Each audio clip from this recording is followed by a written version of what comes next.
అందరికీ నమస్కారం। ఈరోజు మనం డిస్కస్ చేయబోయే టాపిక్ ఏంటంటే రాజ్యసభ ఎంటైర్ కాంపిటేటివ్ ఎగ్జామ్స్లో ఎన్ని క్వశ్చన్స్ అయితే వస్తాయో అంటే రాజ్యసభ అనే టాపిక్ నుంచి ఎన్ని క్వశ్చన్స్ లేదా ఎన్ని ప్రశ్నలు రావడానికి ఆస్కారం ఉందో వాటి గురించి సమగ్రంగా సవివరంగా కూలంకుషంగా ఈ ఎంటైర్ టాపిక్లో best of my knowledge discuss చేయడం అనేది నా ఉద్దేశం। సో ఈ టాపిక్లో భాగంగా రాజ్యసభ గురించి మనం డిస్కస్ చేసుకున్నప్పుడు కొన్ని మధ్యలో నేను ఆర్టికల్స్ గురించి కూడా డిస్కస్ చేయడం జరుగుతుంది। ఈ ఆర్టికల్స్ని కూడా మనం గుర్తుపెట్టుకున్నట్లయితే కాంపిటేటివ్ ఎగ్జామ్ పాయింట్ ఆఫ్ వ్యూలో ఏంటంటే ఈ ఆర్టికల్స్ కూడా చాలా ఇంపార్టెంట్। ఎందుకంటే ఇప్పుడు ఎగ్జామినేషన్ ప్యాటర్న్ ఇదివరకులా కాకుండా ఆర్టికల్స్ గురించి కూడా స్ట్రెస్ చేసి అడిగేటువంటి పరిస్థితి, ఆర్టికల్స్ అలాగే కొన్ని లాజికల్ క్వశ్చన్స్ ఇలాంటివి। సో ఎంటైర్ ఈ టాపిక్లో వాటన్నిటినీ నేను best of my knowledge discuss చేస్తానని అనుకుంటున్నాను। సో టాపిక్లోకి వెళ్ళిపోదాం। మెయిన్ ఏంటంటే రాజ్యసభ గురించి తెలియజేసేటువంటి ఆర్టికల్ ఏదంటే ఆర్టికల్ 80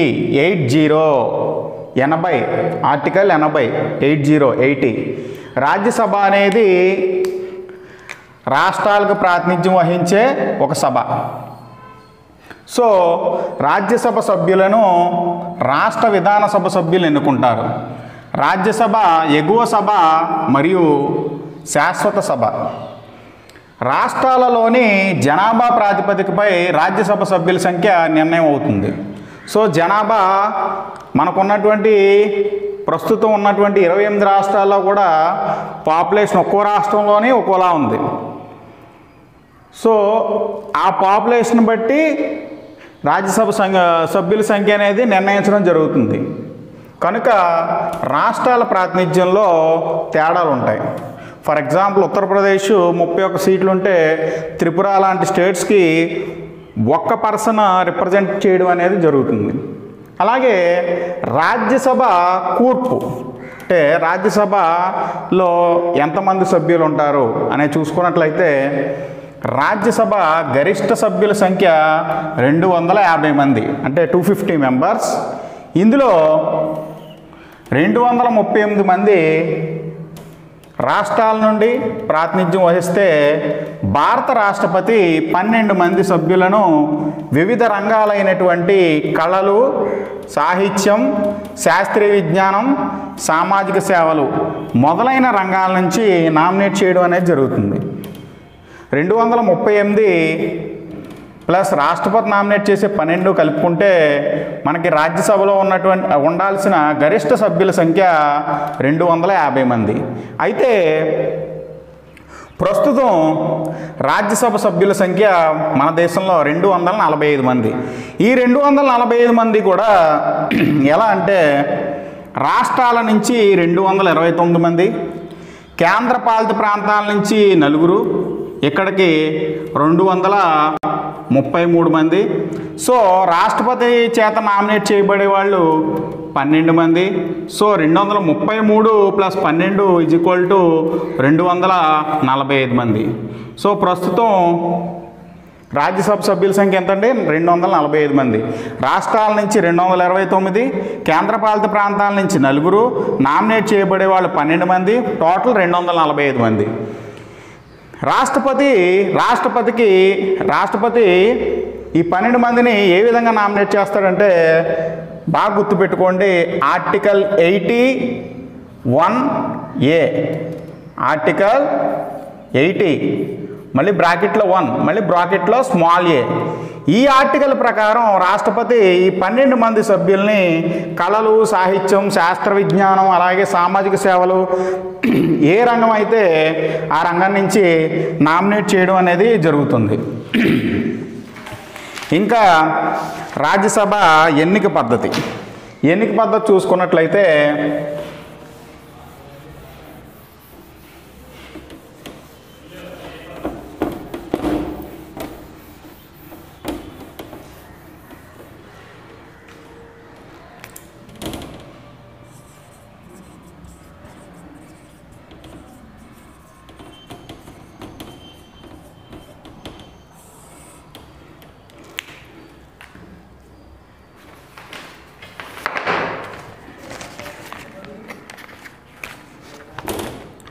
రాష్ట్రాలకి ప్రాతినిధ్యం వహించే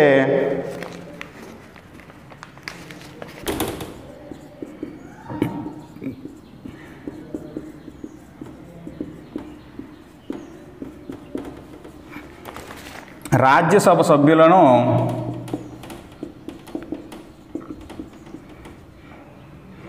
రాష్ట్ర విధాన సభలలోని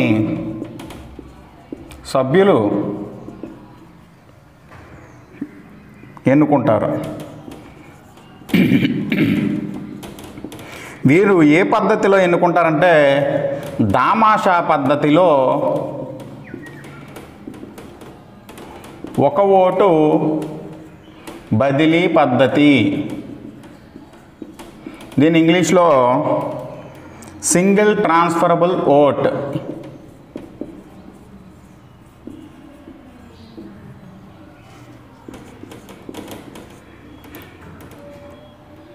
పద్ధతిలో ఈ ఎన్నిక జరుగుతుంది.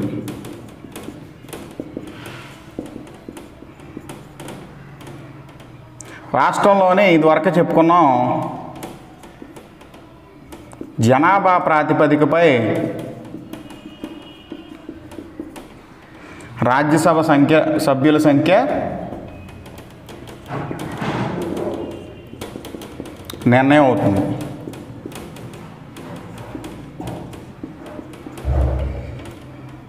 ఎగ్జాంపుల్ యూపీ 31 మంది, త్రిపుర 1.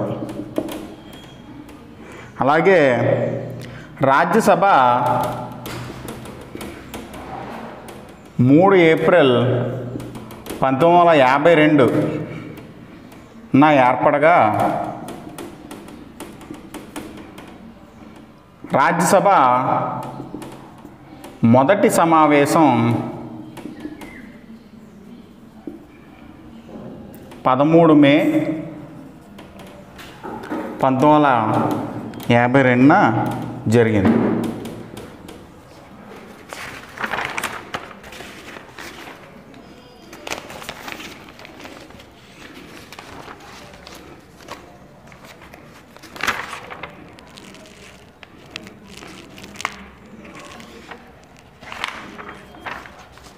నెక్స్ట్, రాజ్యసభ సభ్యుడు కావడానికి అర్హతలు.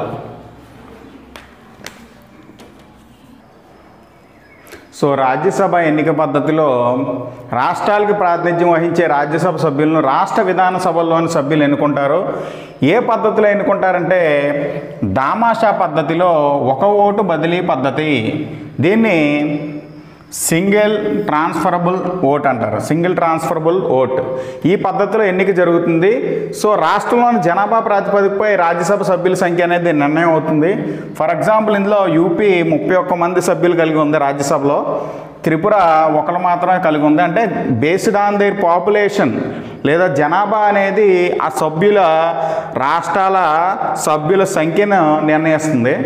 రాజ్యసభ మొట్టమొదటిసారిగా 3 ఏప్రిల్ 1952 ఏర్పడగా మొదటి సమావేశం మాత్రం 13 మే 1952 జరిగింది. మరి రాజ్యసభ సభ్యుడిగా ఎన్నిక కావడానికి అర్హతలు ఏంటంటే దీనికి సంబంధించినటువంటి article 84/A, 84/B, 84/C, small a, small b, small c.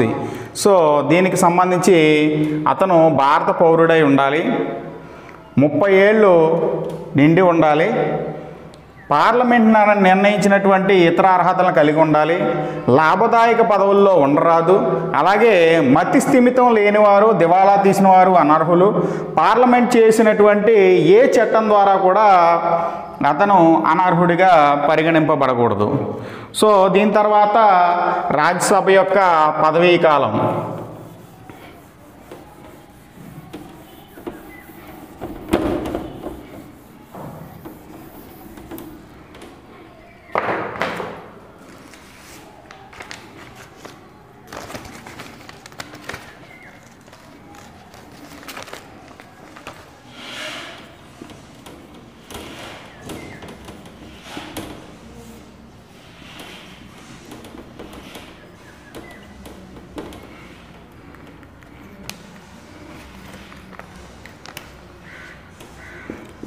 పదవీ కాలంకి సంబంధించినటువంటి ఆర్టికల్ 83/1 రాజ్యసభ శాశ్వత సభ అనగా నిరంతరంగా కొనసాగే సభ. ఇది రద్దు కాదు. అయితే ప్రతి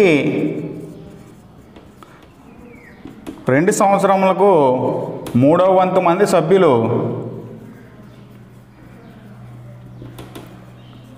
రిటైర్ అవుతారు.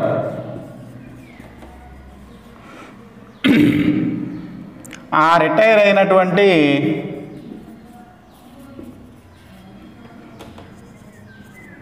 సీట్లకి కొత్తగా ఎన్నికలు జరుగుతాయి.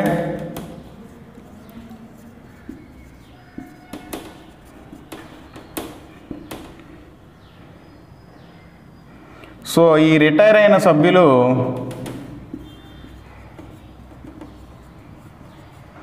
తిరిగి ఎన్నిక కావడానికి లేదా నామినేట్ కావడానికి అర్హత కలిగి ఉంటారు.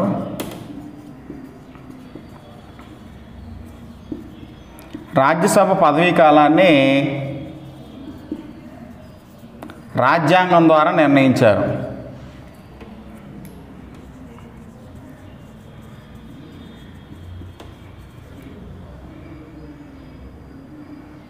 రాజ్యాంగం ద్వారా నిర్ణయించారు. పార్లమెంటు ప్రజాప్రాతినిధ్య చట్టం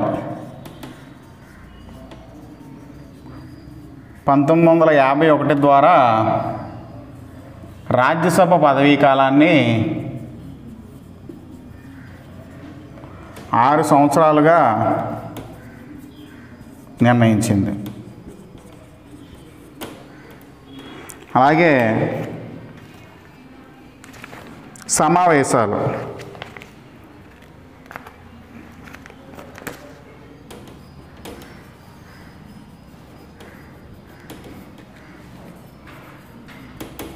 ఆర్టికల్ 85/1 అలాగే 108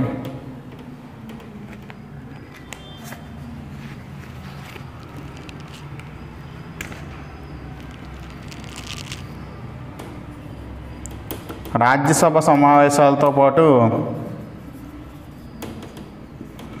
ఉభయ సభల సంయుక్త సమావేశం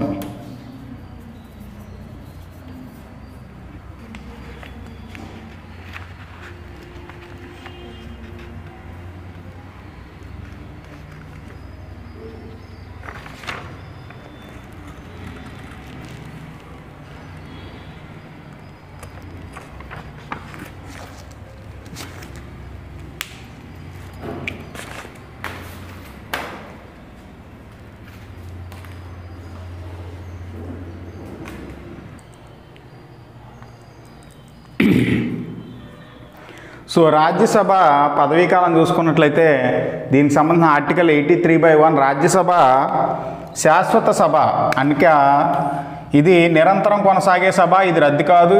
అయితే ప్రతి 2 సంవత్సరాలకి 3వ వంతు సభ్యులు రిటైర్ అవుతారు. ఈ రిటైర్ అయినటువంటి వారి సీట్లకి కొత్తగా ఎన్నికలు జరుగుతాయి. ఈ రిటైర్ అయిన సభ్యులు తిరిగి ఎన్నిక కావడానికి లేదా నామినేట్ కావడానికి అర్హత కలిగి ఉంటారు.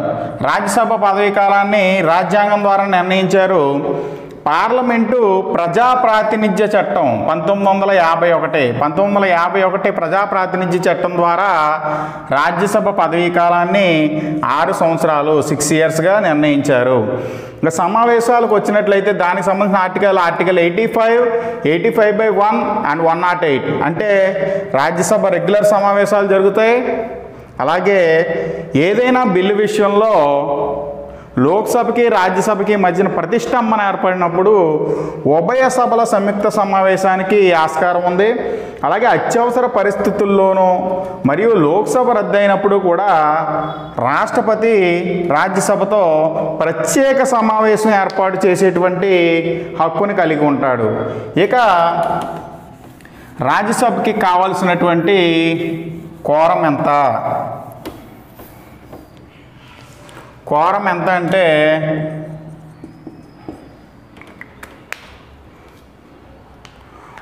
1/10 మంది, అంటే 10% మంది. అనగా లోక్సభలో అయితే 55 మంది, అంటే 552 మంది సభ్యులు ఉంటారు కాబట్టి. రాజ్యసభలో అయితే 25 మంది. సభాధ్యక్షుడు అంటే స్పీకర్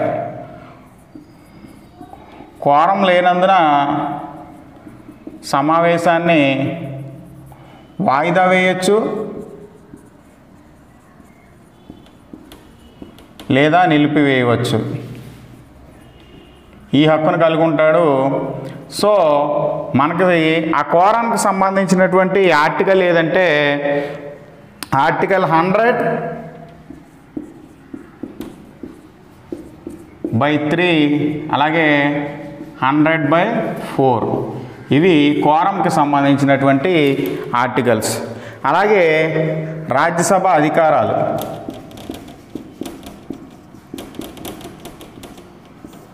చూసుకున్నట్లయితే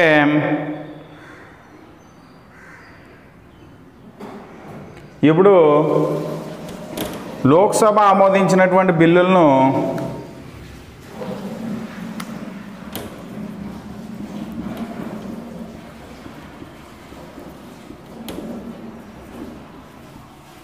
ఆమోదించవచ్చు లేదా పునఃపరిశీలనకై కొన్ని మార్పులు చేస్తూ తిప్పి పంపవచ్చు.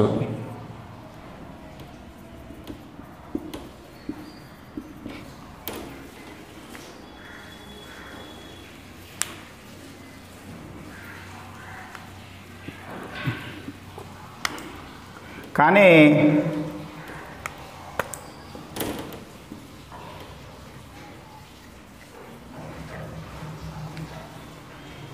రెండవసారి తప్పనిసరిగా ఆమోదించవలసి ఉంటుంది.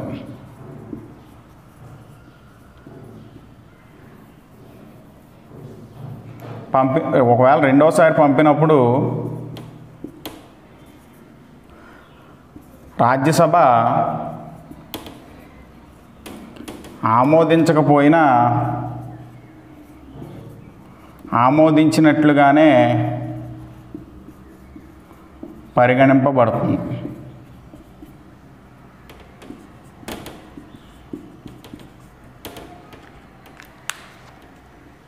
సో కోరం ఎంత అంటే 1/10 అంటే 10% మంది. లోక్సభలో అయితే 55 మంది, రాజ్యసభలో 25 మంది. సభాధ్యక్షుడు కోరం లేనందున సమావేశాన్ని వాయిదా వేయచ్చు లేదా నిలిపేయచ్చు. ఆర్టికల్ 100/3 ఆర్టికల్ 100/4 ప్రకారం రాజ్యసభ అధికారాలు ఏంటంటే లోక్సభ ఆమోదించినటువంటి బిల్లులను ఆమోదించవచ్చు లేదా పునఃపరిశీలన కోసం మార్పులు చేస్తూ తిప్పి పంపవచ్చు.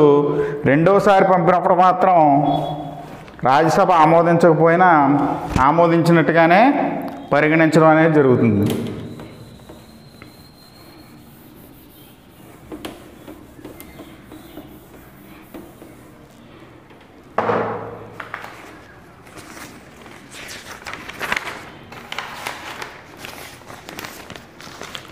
Rajya Sabha chairman, deputy chairman.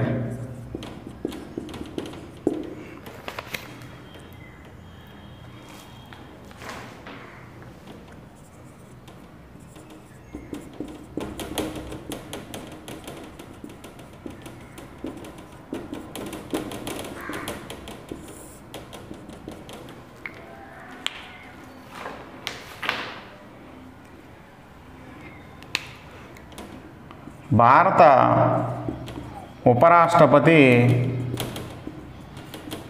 పదవీరీత్యా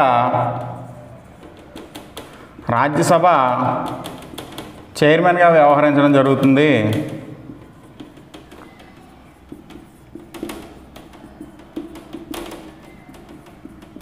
అలాగే రాజ్యసభలోని సభ్యులు తమలోని ఒకరిని డిప్యూటీ చైర్మన్గా ఎన్నుకుంటారు. ఈయన రాజ్యసభ చైర్మన్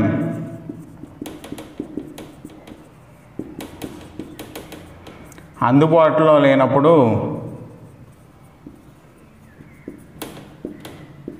సమావేశాలకి అధ్యక్షత వహిస్తాడు.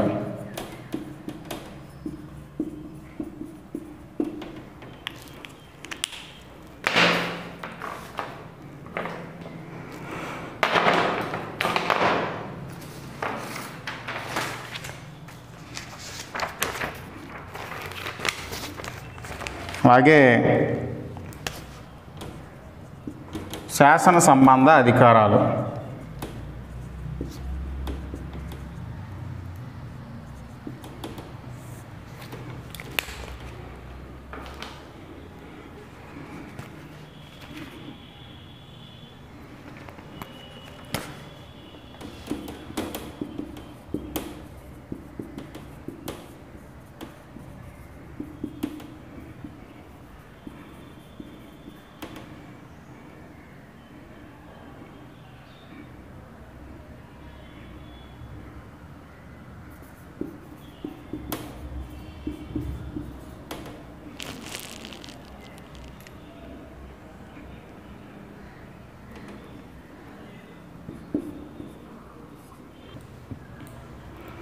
Rajya Sabha chairman and deputy chairman చూసుకుంటే భారత ఉపరాష్ట్రపతి పదవీరీత్యా రాజ్యసభ చైర్మన్గా వ్యవహరించడం జరుగుతుంది. అదే రాజ్యసభలోని సభ్యులు తమలో ఒకరిని డిప్యూటీ చైర్మన్గా ఎన్నుకుంటారు. ఈయన రాజ్యసభ చైర్మన్ అందుబాటులో లేనప్పుడు సమావేశాలకు అధ్యక్షత వహించడం జరుగుతుంది.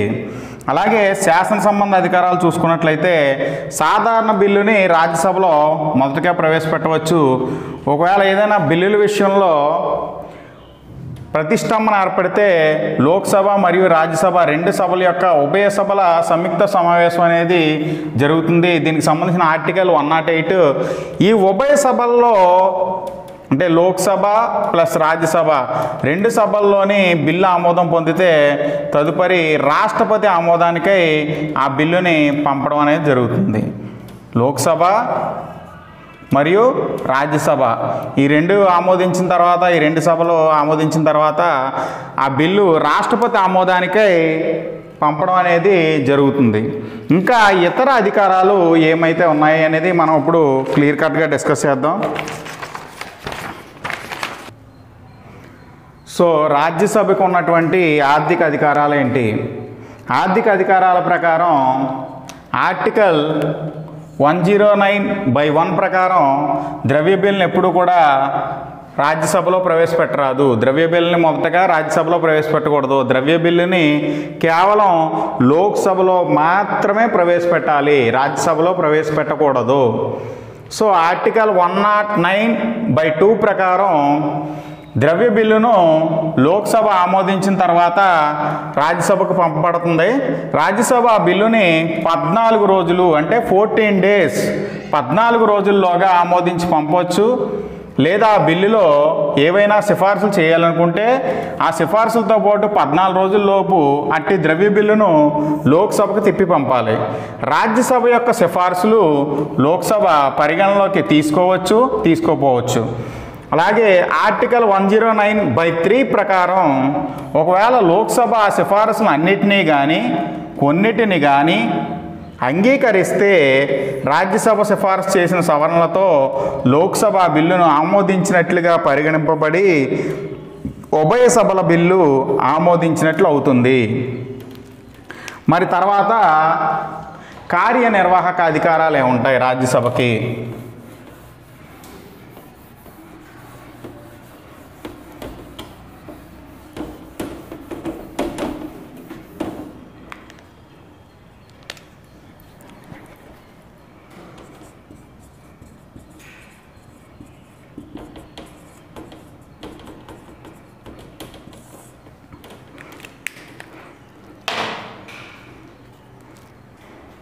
కార్యనిర్వాహక అధికారాల్లో భాగంగా మంత్రిమండలి లోక్సభకి బాధ్యత వహిస్తుంది.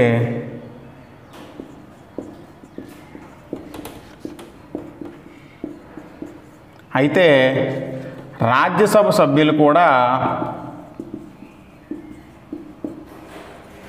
మంత్రులు కావడానికి అవకాశం ఉంది. అయితే ఇలా రాజ్యసభ నుండి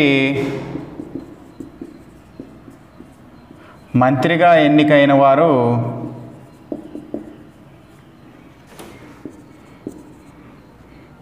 కూడా లోక్సభకే బాధ్యత వహిస్తారు.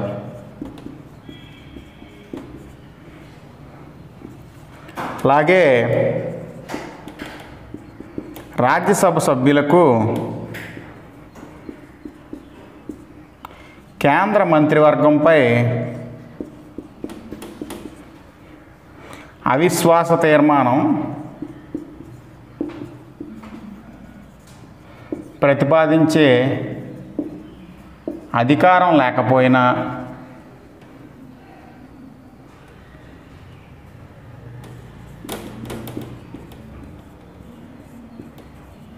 ప్రశ్నలు,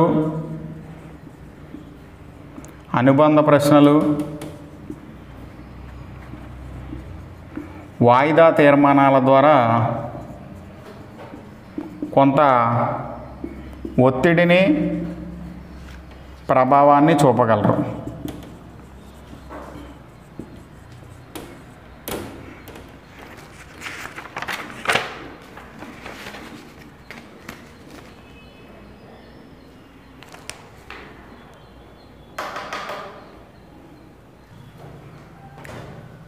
కార్యనిర్వాహక అధికారాల్లో భాగంగా మంత్రిమండలి లోక్సభకు బాధ్యత వహిస్తుంది. అయితే రాజ్యసభ సభ్యులు కూడా మంత్రులు కావడానికి అవకాశం ఉంది. అయితే ఇలా రాజ్యసభ సభ్యుల నుంచి మంత్రిగా ఎన్నికైన వాళ్ళు కూడా లోక్సభకు మాత్రమే బాధ్యత వహిస్తారు. అయితే రాజ్యసభ సభ్యులకు కేంద్ర మంత్రివర్గంపై అవిశ్వాస తీర్మానాన్ని ప్రతిపాదించే అధికారం లేకపోయినప్పటికీ ప్రశ్నలు, అనుబంధ ప్రశ్నలు, వాయిదా తీర్మానాల ద్వారా కొంత ఒత్తిడిని, ప్రభావాన్ని చూపగలరు. ఇక సవరణాధికారాల విషయంలోకి వచ్చేసరికి రాజ్యసభ ప్లస్ లోక్సభ కలిసి రాజ్యాంగ సవరణ బిల్లును ఆమోదించాలనుకుంటే ప్రతి సభలో హాజరయ్యి ఓటు వేసిన సభ్యులలో 2/3 మెజారిటీ అనేది సరిపోతుంది. ఈ విధంగా ఏదైనా బిల్లుని సవరించేటువంటి అధికారం అనేది ఉంది. ఇంకా ఎన్నిక అధికారాలు, న్యాయాధికారాలు, ఇంకా ఇతర రాజ్యసభకు ఉండేటువంటి ఏ విధమైన అధికారాలను మనం డిస్కస్ చేద్దాం. ఎన్నికపరమైన అధికారాలు. రాజ్యసభకి గల ఎన్నికపరమైనటువంటి అధికారాలు ఏమున్నాయంటే రాష్ట్రపతిని ఎన్నుకునేటువంటి ఎన్నికల గణం అంటే ఎలక్టోరల్ కాలేజీలో లోక్సభ సభ్యులు ఉంటారు. At the same time Rajya Sabha సభ్యులు కూడా ఉంటారు. అంటే రాజ్యసభ సభ్యులు కూడా ఓటు హక్కుని వినియోగించుకోవడం జరుగుతుంది ఈ రాష్ట్రపతిని ఎన్నుకునే విషయంలో. అలాగే ఉపరాష్ట్రపతిని ఎన్నుకునేటువంటి ఎన్నికల గణం ఎలక్టోరల్ కాలేజీలో కూడా రాజ్యసభ సభ్యులు ఒక భాగమై ఉంటారు. అలాగే న్యాయాధికారాలు చూసుకున్నట్లయితే రాష్ట్రపతిపై ప్రవేశపెట్టేటువంటి మహాభియోగ తీర్మానంలోని, అలాగే సుప్రీంకోర్టు, హైకోర్టు, సిజేఐ అంటే చీఫ్ జస్టిస్ ఆఫ్ ఇండియా తొలగించే ప్రక్రియలోనూ, అలాగే ఉపరాష్ట్రపతిని తొలగించే తీర్మానాన్ని రాజ్యసభలో మాత్రమే ప్రవేశపెట్టాలి. ఉపరాష్ట్రపతిని తొలగించే తీర్మానాన్ని మొదటిసారిగా రాజ్యసభలో మాత్రమే ప్రవేశపెట్టాలి. దీనికి సంబంధించి మనకు తెలియజేసేటువంటి ఆర్టికల్ ఏదంటే ఆర్టికల్ 67. ఆర్టికల్ 67 ఏం తెలియజేస్తుందంటే ఉపరాష్ట్రపతిని తొలగించే తీర్మానాన్ని రాజ్యసభలో మాత్రమే ప్రవేశపెట్టాలి. అలాగే ముఖ్య అధికారులైనటువంటి AG means attorney general, CAG comptroller and auditor general, CEC chief election commissioner తొలగించు విషయంలో తీర్మానాలు కూడా రాజ్యసభలో ప్రవేశపెట్టవచ్చు. అలాగే ఇతర అధికారాలు చూసుకున్నట్లయితే రాష్ట్రపతి ఇచ్చిన ఆర్డినెన్స్ని ఆమోదించడం, అత్యవసర పరిస్థితిని ఆమోదించడం, లోక్సభ రాజ్యసభ సభ్యులటువంటి అర్హతలను మార్పు చేసే విషయంలో కూడా ఈ 3 విషయాల్లో కూడా రాజ్యసభకి ఇతర అధికారాలు ఉన్నాయి. ఇక ప్రత్యేక అధికారాలు చూసుకున్నట్లయితే ప్రత్యేక అధికారాల్లో భాగంగా ఆర్టికల్ 249/1 ప్రకారం ఏదైనా రాష్ట్ర జాబితాలోని ఏ అంశంపైనైనా జాతీయ ప్రాముఖ్యం కలదని భావిస్తే రాజ్యసభ ఆ అంశంపై శాసనం చేస్తుంది. అలాగే ఆర్టికల్ 312/1 ప్రకారం ఆల్ ఇండియా సర్వీసులు అయినటువంటి ఐఏఎస్, ఐపీఎస్, ఐఎఫ్ఎస్ ఇటువంటి సర్వీసుల్ని ఇంకా కొత్త సర్వీసులను సృష్టించే అధికారం రాజ్యసభకు మాత్రమే ఉంటుంది. అయితే ప్రాముఖ్యత రీత్యా చూసుకున్నట్లయితే లోక్సభకు ఉన్న పరిధి రాజ్యసభకు లేకపోయినప్పటికీ కూడా మరి ఏ విధంగా చూసినప్పటికీ ఒకటి ఎగువ సభ అని ఒకటి దిగువ సభ అని కాకుండా 2 సభల మధ్య సన్నిహిత సంబంధం అంటూ పరస్పరం కూడా సన్నిహిత సహకారంతో ముందుకు వెళ్ళాలని చెప్పేసి జవహర్లాల్ నెహ్రూ గారు అప్పుడే అన్నారు. ఎందుకంటే పార్లమెంట్ అంటే in the sense of Lok Sabha, Rajya Sabha మరియు రాష్ట్రపతి ముగ్గురు కలిస్తేనే పార్లమెంట్. Thank you.